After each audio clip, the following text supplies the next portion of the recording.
fashe yagize igihe ujye kwa muganga ureba abantu barwaye uko bamera, zirikana ko hari igihe nawe uzaba utariho.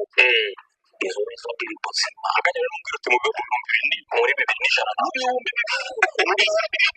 1,130 uwitwa Kayagaza abatakiriho, uwitwa Sepaza abatakiriho, uwitwa ari kuza gutya njye ndi kuza gutya kandi ndi kujya n'ubundi gutya tugikata gutya, sinzi ahantu iyo modoka yaturutse kugira ngo nze kubona umugisha, ariko n'ubundi stile nkaza kuburara cyangwa se nkaza kubwirirwa kandi nabyutse nsengana ntako ntagize, ugasanga na twa dufaranga twanjye dukeneye nifitiye.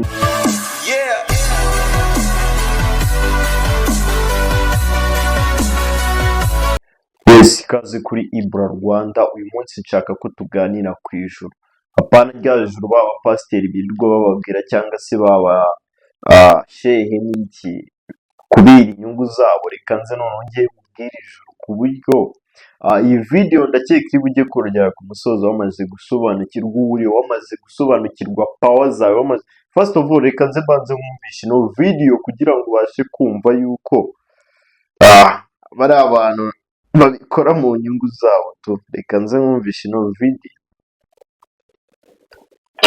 Rwanda n'ubundi niba ari cyo kintu mu Kinyarwanda kibaho kuvuga uti iri mu Kilatini kandi igenda kizi kubarusha. Iyo ni bibiri. Imana Kayagaza ntabwo barebetwa abakozi b'Imana ry'ihema kandi bona abantu baba bayoboka se batayikorera. Ese uragenda agapfukamira ya pastor ati ngaho tsegera mushonga.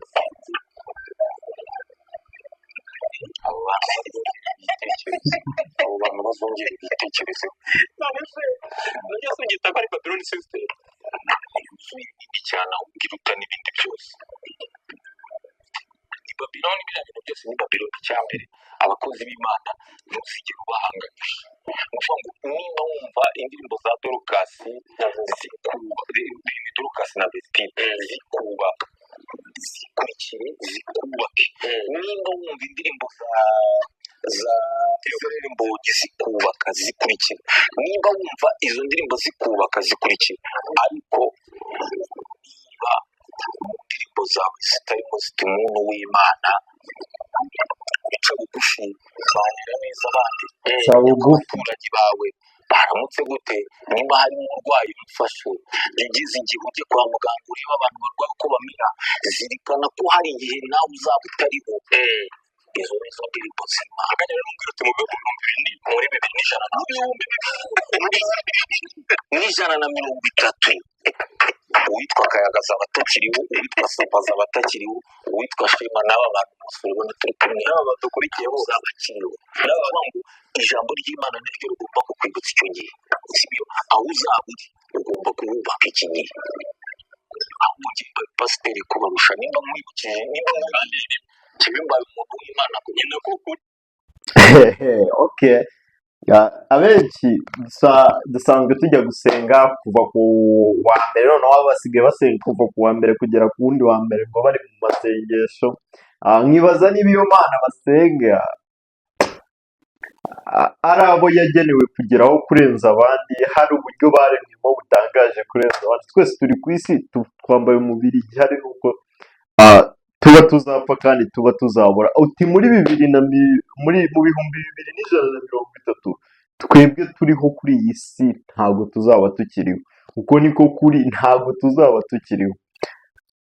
Akenshi usanga twirirwa tujya gusenga ngo turashaka Imana, ariko ugasanga ibyo dukora ibikorwa dukora ntibituganisha kuwo Imana yo ishaka ubwayo, ahubwo turatuma hari abantu bubatse izo sisitemu z'insengero n'iki bo bakomeza kwigirira ibiceri, ugasanga wowe uri gusengerayo nta kintu ufite ntaki, ariko wa mupasiteri cyangwa se wa muntu uri kuza kugusengera wari kuza mu modoka kandi wowe uri kujyayo waburaye. Reka nyuzemo kano gastori gatoya. Ngewe wundi nkunda Isilamu cyane kubera ko barafasha, nubwo ku bijyanye n'umuco naho hari ahantu tutemeranyamo gatoya ukuntu, ariko nabo ndabakunda cyane tu. Nigeze kujya nagira ikibazo cy'ubukene, ibyo ngibyo ni ibisanzwe mu buzima kuko habaho nyine kugira gupanda no kumanuka. ni akanyuzemo, turi bugaruke dukomeza ku ijoro. Noneho nkajya njya gusenga, ndavuga ati se ko inzara iri kundya, nta kuntu najya gusenga basi nkareba ko Imana yagira ukuntu ibigenza, nkajya njyayo nabona n'iryo jana nkaritanga naburaye kugira ngo nze kubona umugisha, ariko n'ubundi sitire nkaza kuburara cyangwa se nkaza kubwirirwa kandi nabyutse nsenga ntako ntagize, ugasanga na twa dufaranga twanjye duke nari nifitiye nadutanze ngo nagiye gushakira umugisha hehe, mu madini. Ariko naciye ku muntu uri gusabiriza, ku muntu wambaye inshwabari, ku muntu waburaye, ndamwirengagiza ngo ngiye guturira Imana. Ariko Imana ikeneye amafaranga cyane ko itigeze inarema.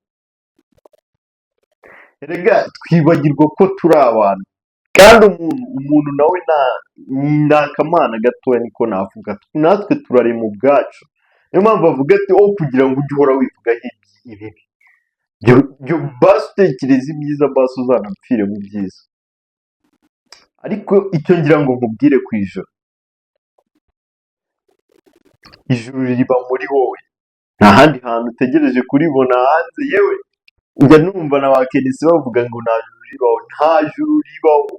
Baraje barakubwira ngo ijuru riraha, ngo nyuma y'iki gihe ngo nupfa hazaba hariho urubanza, ngo uzabazwa ibibi wakoze, ibintu nk'ibyo ngibyo, ngo hariho igitabo bita Bibiliya, ngo sindi kubirwanya, ariko Bibiliya ni ibitabo byanditswe n'abantu, ntabwo Imana yigeze ivuga ngo yanditse igitabo. Ntabwo bishoboka. Imana ni ijambo, Imana ni ijambo, iravuga, irategeka bikaba. Ariko usanga ese ubundi uri shuwa yuko Imana iramutse itekereza nk'abantu, utekereza yuko hari abantu bajya bakora ibi bireba? Tugaruke kuri abo bantu babasengera. Imana iramutse itekereza nk'abantu, utekereza ko hari abantu baba bakora ibyo biboneye ireba?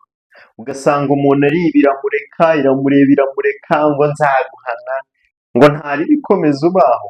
Imana yaraturemye idushyira ahantu ngo tube tuhari, ntabwo tuzi ngo izadukurira ryari, ariko twibagiwe yuko twebwe turi abantu kandi turi umuntu umwe.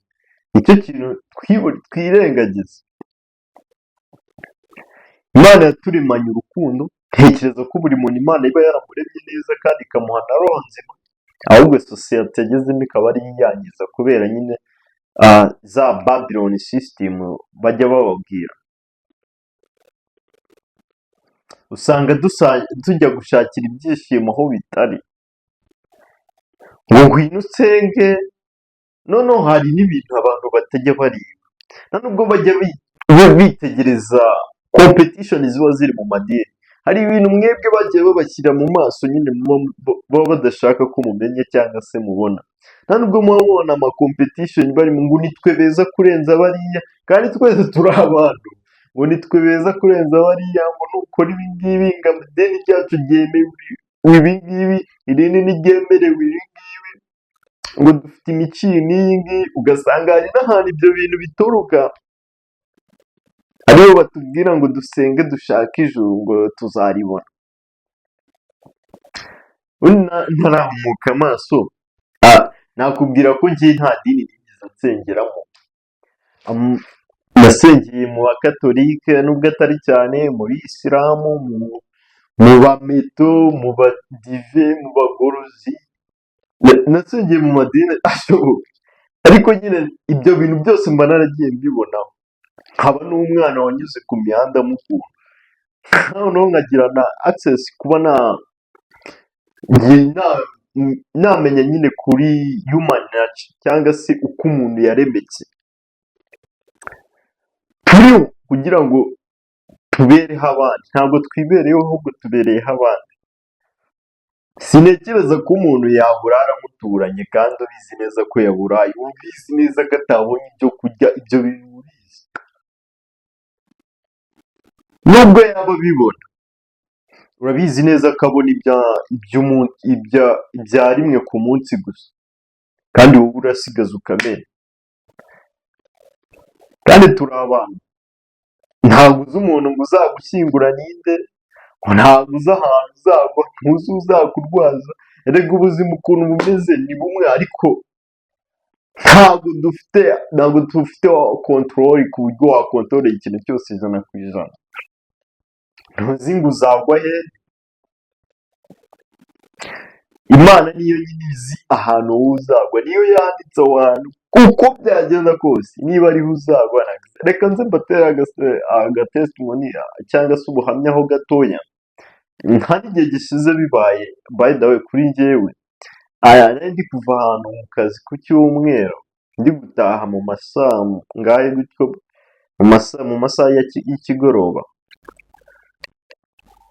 mpura n'umumotari bisanzwe, turavugana, nkijya tugikata nyine kubera ko we yari ari kuza gutya, njye ndi kuza gutya, kandi ndi kujya n'ubundi gutya, tugikata gutya, sinzi ahantu iyo modoka yaturutse.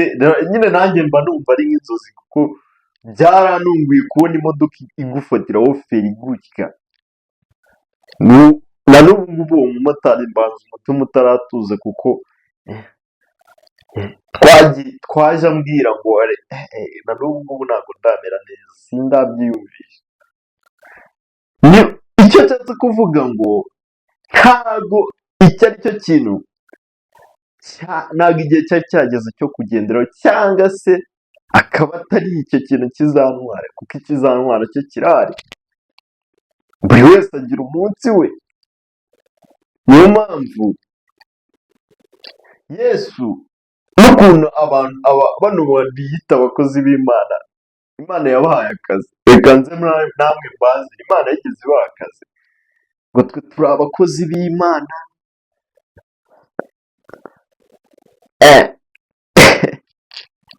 Cyangwa mujye mureka kwiba abantu. Abakozi b'Imana ko twe turi abantu kimwe, ahubwo reba mu byo utunze ubihe abakene, bibereho neza, twese dusaranganye kuri iyi si. Ibintu ni magirirane, kandi abantu ni ibintu. Nubanira neza mugenzi wawe, ukamusura, mukaganira, akagira uwo munezero, imishiha si ziyongera. Ariko ubu ngubu wallahi, ikintu twimakaje imbere, amashyari, urwangano, kuyageza aha undi ntiyahageze, ugasanga turi kugenda tugambanirana, turi kugenda dupfa utuntu twa hato na hato, ariko tukirengagiza yuko ibyo bintu byose nubwo twabishaka nta kintu byatumarira. Kabone nubwo umuntu yaguye iby'isi byose ngo ubifate, ufite ibi bintu byose se utabona abantu wabaho bikakumarira iki? Ibyo bintu nta kintu byakumarira. Ugomba kumenya ko mbere na mbere ibintu ni abantu, ukamenya ko ugomba kubaha abantu, ugomba no kubana nabo, ukiga guca bugufi uko waba umeze kose, ukiga korohera abandi, ukiga gufasha abandi, ukiga kubaha noneho Imana birenze iby'Imana babigisha muri Bibiliya cyangwa se muri ayo matorero. Uyu munsi nifuje ko twinjira iyi topic nari naravuze ati tuzayiganiraho twitonze gake gake. Niyo mpamvu ndi hano kugira ngo nkubwire ijuru icyo ari cyo. Ureke kwa kundi baza bababwira ngo nyuma y'uko upfuye ngo hari urubanza ruzaba rugutegereje, ngo ese uzaba warakoze. Nibyo Imana yakuremanye roho, iyo roho yo nta hantu ijya, iyo ngiyo niyo igomba kudiringa n'Imana. Ni nayo mpamvu njyewe nari uyu nguyu uri kubona, kubera ko uyu mubiri se ntuzabura, nta kirenze kuri njyewe. Uyu mubiri uzabura, ibyo nakigira byose hari igihe muzanaba, ari mutananaba nkabanukira.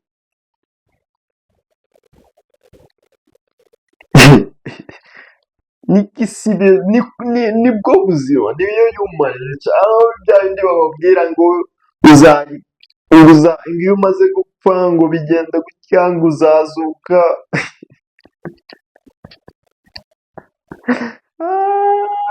Bakubwiye ko ijuru riri hejuru kugira ngo bagutware ubwo butaka bwawe uriho, wari witegereje ko uzabona ijuru kandi iryo juru rifite muri wowe. Yesu yaravuze ati ijuru riri muri mwebwe, muri Matayo kangahe, ntabwo ndi kwibuka neza uwo murongo, ariko nagerageje gusoma Bibiliya.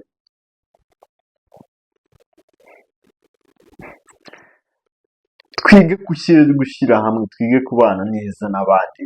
Ubuzima ni magirirane, ntabwo uzagwa, sinzi aho nzagwa, ntuzi uzagushyingura, ntuzi uzaguhamba, ntuzi igihe uzaba. Imana yazanye turemye iduterekaho, n'izi igihe izahadukuriye. Wowe urinde wo kujya kunyumvisha yuko nzashya, uzakira mu muriro. Ntugacire urubanza mugenzi wawe cyangwa se umuntu uwo ari we wese.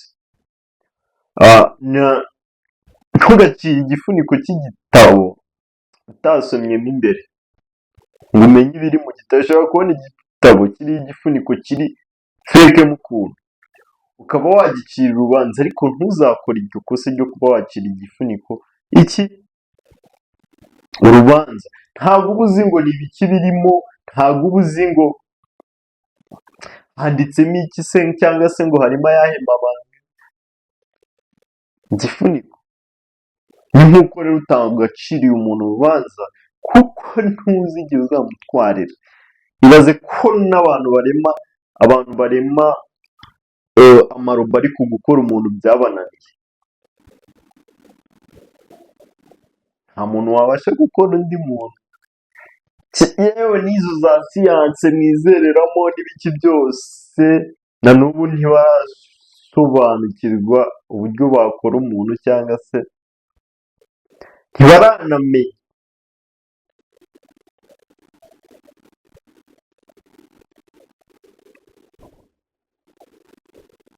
inzira babinyuzamo bakora umuntu, uretse gukora nyine aya marobo nyine tubona kuri iyi si agenda arushaho nyine gushaka uburyo ki ahubwo barebera.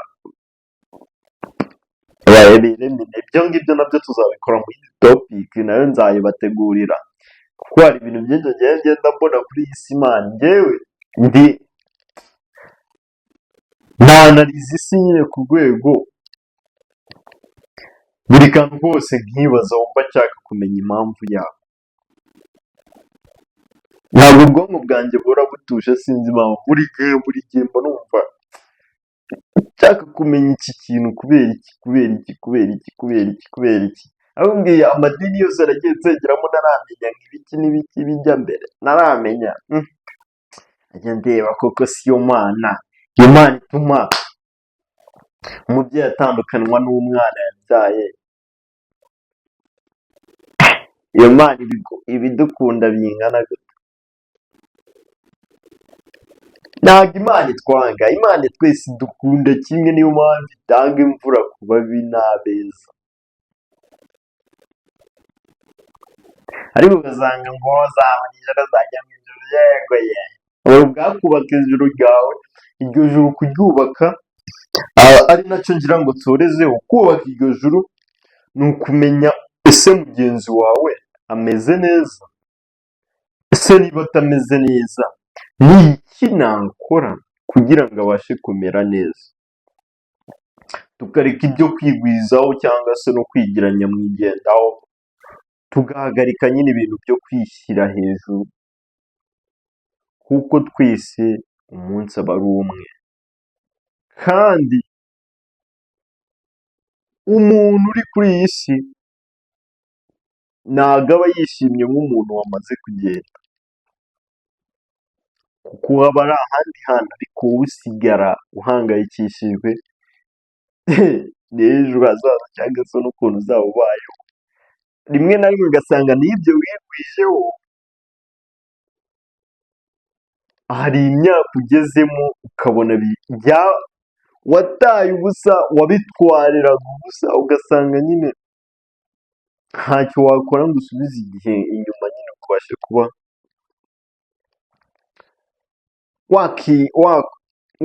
wabanira neza abandi cyangwa se ugira indangagaciro nk'izo wahoranye. Amahoro n'Imana bikomeze kubana nawe. Ibyo ni ibitekerezo byanjye, jya muri komenti nawe umbwire uko ubyumva, ubundi dusubire n'ikindi kiganiro n'indi topic n'izindi video, ni vuba cyane. Kora subscribe kuri iyi channel dukomeze kubana.